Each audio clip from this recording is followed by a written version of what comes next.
Hey everybody, this is Jason with Modeling Pros, and today I want to talk to you a little bit about post-shading, weathering pin washes. The first thing that I want to do is kind of explain to you what I'm talking about. I've done a little pin washing on this P-40, so I want to show you the difference. I've specifically hit two areas. If you look here at these flaps, I've done the pin washing here, but not here. I think you can probably see the difference. If I bring this in close, you can, or I think you can see that there is the effect of a buildup of dirt, grime, kind of a used look over on this side that is not yet over on this side in this flap area.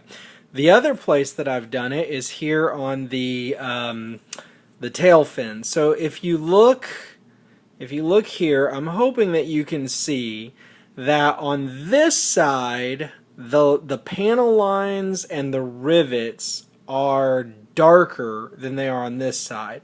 And in addition to that, you may see some dark streaking on this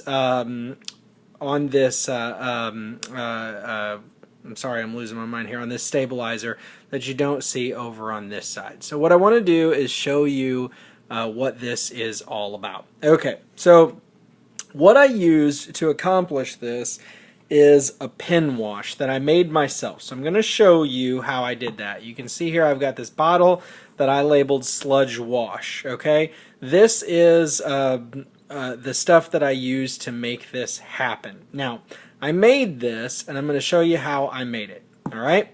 What you do is go to your local art store, Hobby Lobby, someplace like that. I got these at Art Mart in St. Louis, and all they are artists' oil colors. Okay, as you can see there, oil color right there. All right. This is black. And this is sort of it's burnt umber. It's sort of a dark brown. Okay. What I did was I opened these up, and when you squeeze this out, it comes out almost in kind of a paste, a tube almost, like very similar to squeezing out toothpaste. Okay. So I squeezed out a tube about about that long, not real long, maybe not even a ½ inch long, into this jar. And then I squeezed out about the same amount of brown. I actually used a little bit more brown. Okay. After having those two bits of paint in this jar, of oil color in this jar, I put in odorless Turpenoid, which this is a turpentine substitute, and I picked this up at Hobby Lobby. You can see there it cost me $11 at Hobby Lobby. So for 8 ounces. So I using a pipette, I filled the jar maybe a little over half full with this Turpenoid. Okay. Then I took a paintbrush, stirred it extremely well. All right, and then touched some of it to this palette. And it's what you want is when you know what, let me shake this up real good again. When you apply it to the palette, you want it to be extremely thin. So, you know, color and consistency, well, I made a mess. Color and consistency really can vary based on what you're trying to accomplish. So these oil colors come in these oil paints come in lots of different colors. So if you go to the store and you want your wash to be something other than something that looks like black, you can just buy different colors and make it whatever you want. So we dip this in here with our paintbrush, touch it here, and it flows really well. I don't know if you can see that. It's extremely thin. Okay? All right, now, what we do here is, I'm going to put this away real fast. I have some of this paint here, and you can't see it because it's clear, but right here I have some of this Turpenoid, all right? And basically what the Turpenoid does is it acts as an oil paint thinner. It thins oil paint. In fact, if you buy a wash that's pre-made for modeling, that is going to be like, what, maybe 10% paint and 90% thinner. Well, that's the consistency that we're pretty much going for here. So what I'm going to do, so I can show you what I do with that wash that I made, that pin wash that I just made, is I'm going to find my extremely thin-tipped paintbrush, okay? And I'm going to dip it into my wash here. I'm going to stir this wash a little bit, okay? Make sure that the Turpenoid and the pigment, the oil paint, are mixed together very well. I'm going to take this, and I'm hoping you're going to be able to see how this goes. I'm going to bring it up close in the hopes that you're really going to be able to see it, okay?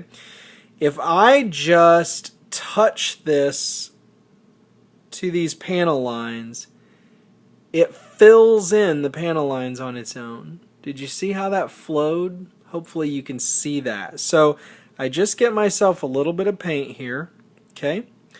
And I just touch these panel lines, and it just fills them all in. I don't know how well you can see it, but the paint is just flowing down those panel lines. Just like so.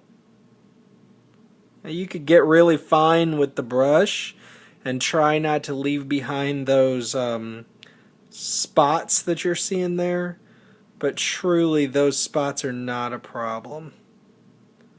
So I'm just filling in all these panel lines, and you don't have to sit there and paint every panel line. You just have to kind of touch this to it, and it just flows into all those panel lines.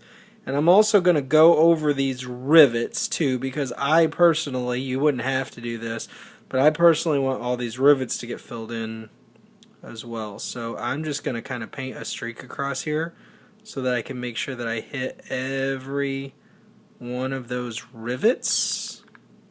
Okay.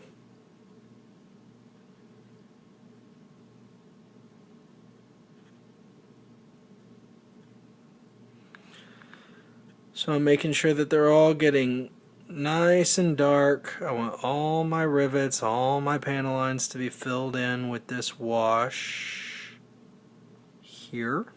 Alright. And I'm just adding a little bit of extra here and there. Some places where I didn't like the way I did the chipping. I'm going to darken that down some with this. Okay, now, what will happen now is that we want to let that sit for maybe 10 or 15 minutes. And then we're going to take a,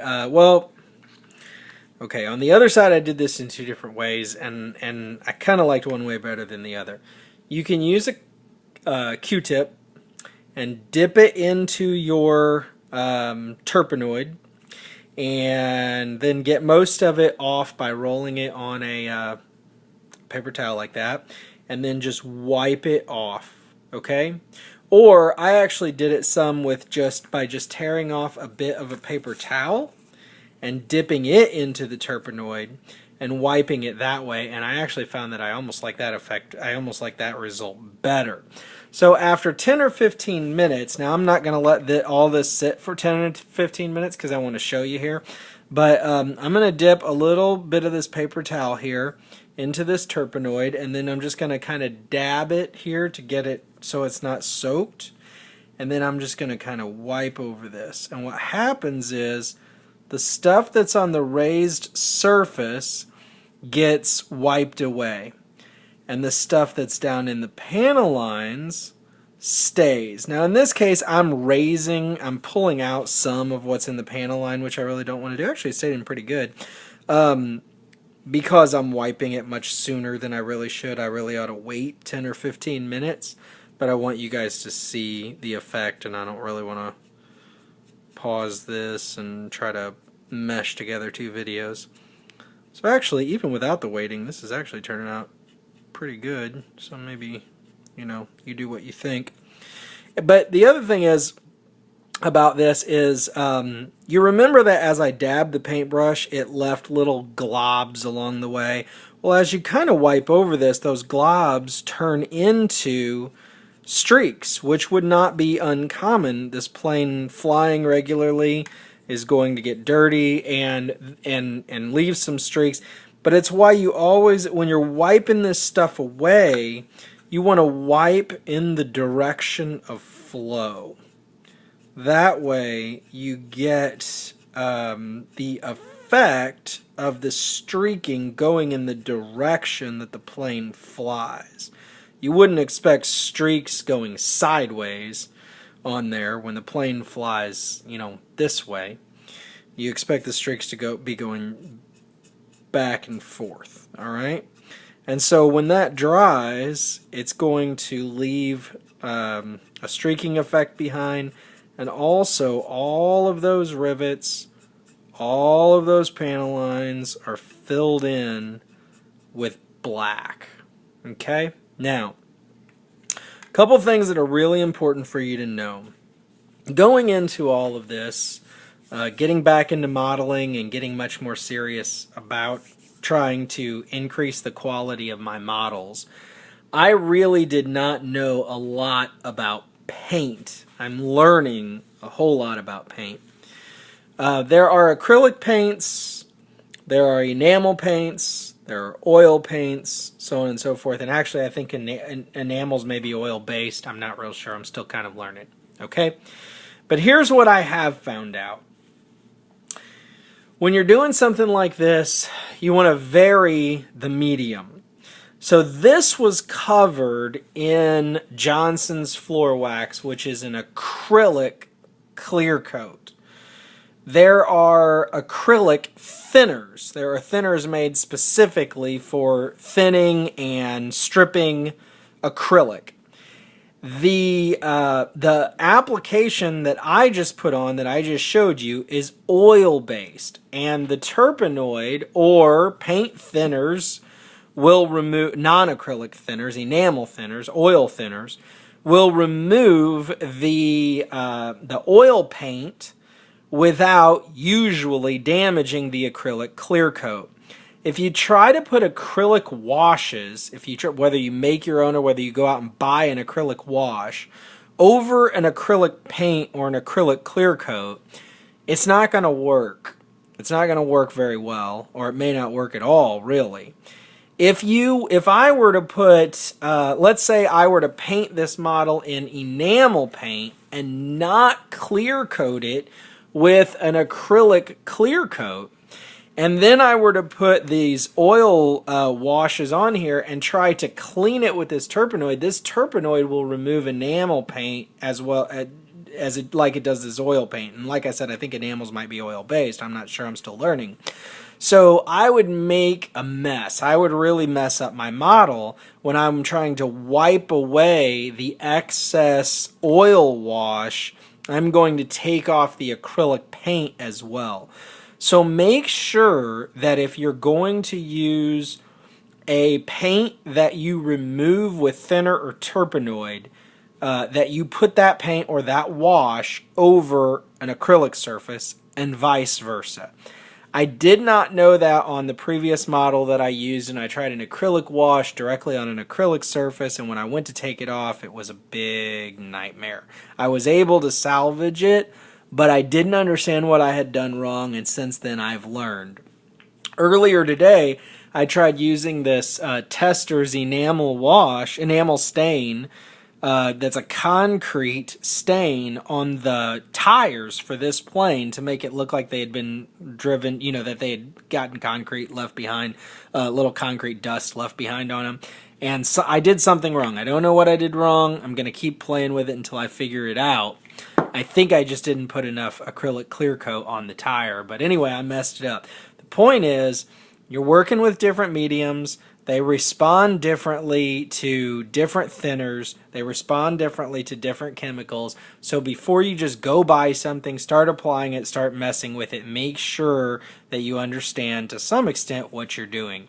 So in this case, Put yourself an acrylic clear coat down like Johnson's Floor Wax, and then you can use your enamel washes or your oil pen washes like I made here.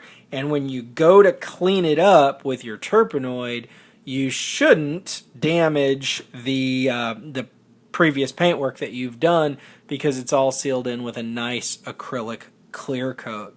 So what I'm going to do, not tonight because it's getting late, but what I'm going to do is I'm going to go over the entire bottom of this plane with my sludge wash that I created, cleaning it off with the Turpenoid as I go, and then all of the panel lines will be filled in. I'll add in some streaking along the way, and then I'm going to seal the whole bottom of the plane with another coat, well, another 2 or 3 coats of Johnson's Floor Wax.